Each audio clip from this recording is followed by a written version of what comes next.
ada salah satu kisah dari ahli surga yang bahkan dalam catatan sejarahnya belum pernah sujud satu kali pun, belum pernah sedekah, belum juga pernah sholat, belum pernah juga berbuat ibadah-ibadah yang tentunya menjadi kewajiban bagi seorang yang beriman untuk berupaya mengumpulkan bekal-bekal ketakwaan. Dalam hadis riwayat Imam Al-Bukhari digambarkan bahwasanya ada seseorang yang tepatnya saat akan terjadinya perang Uhud pada tahun ketiga Hijriah, datang seseorang menghadap kepada Rasul sallallahu alaihi wasallam saat akan berhadapan dengan musuh dan mulai melakukan peperangan. Seseorang yang lengkap dengan pakaian besinya datang kepada Rasul sallallahu alaihi wasallam seraya mengatakan, "Ya Rasulullah, uqatil au aslim." Maka Rasul sallallahu alaihi wasallam menyadari bahwasanya orang ini belum masuk Islam. Dikenal dalam riwayat bernama Amr bin Thabit dari Bani Abdil Ashhal, atau dikenal dengan nama Usairim, yang juga berasal dari suku Aus, salah satu suku yang besar di kota Madinah Al-Munawwarah. Ia bahkan belum masuk Islam, sementara kaumnya sudah masuk Islam lewat dakwah dari sahabat mulia utusan Rasul sallallahu alaihi wasallam sebelum hijrahnya Rasul sallallahu alaihi wasallam, yaitu Mus'ab bin Umair radhiyallahu anhu dan Abdullah bin Ummi Maktum radhiyallahu anhu. Maka Amr bin Thabit atau Usairim tidak mau ikutan untuk masuk Islam setelah pemimpin mereka Sa'ad bin Mu'az masuk Islam sebelumnya, tetapi ia ingin mempelajari Islam.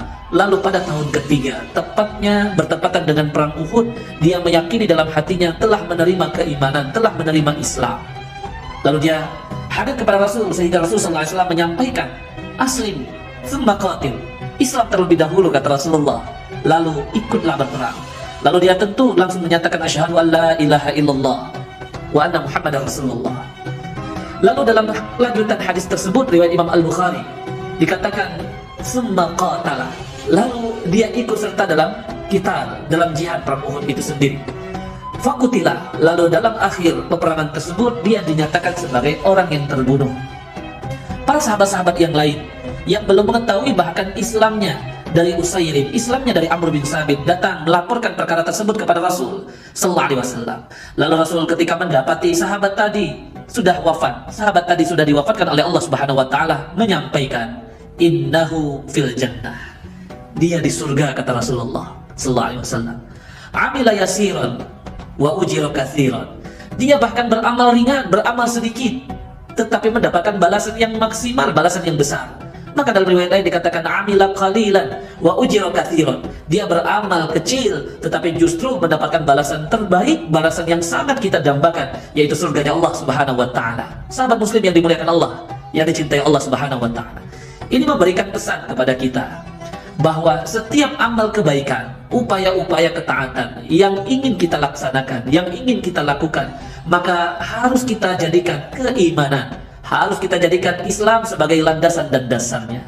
Karena memang Islam dan iman ini adalah syarat dan bahkan asas satu-satunya amal ibadah tersebut dapat diterima oleh Allah Subhanahu wa taala. Sedangkan amal kebaikan, ibadah ketaatan, sebaik-baiknya yang kita lakukan ketika Allah meridhoinya, ketika Allah menerimanya.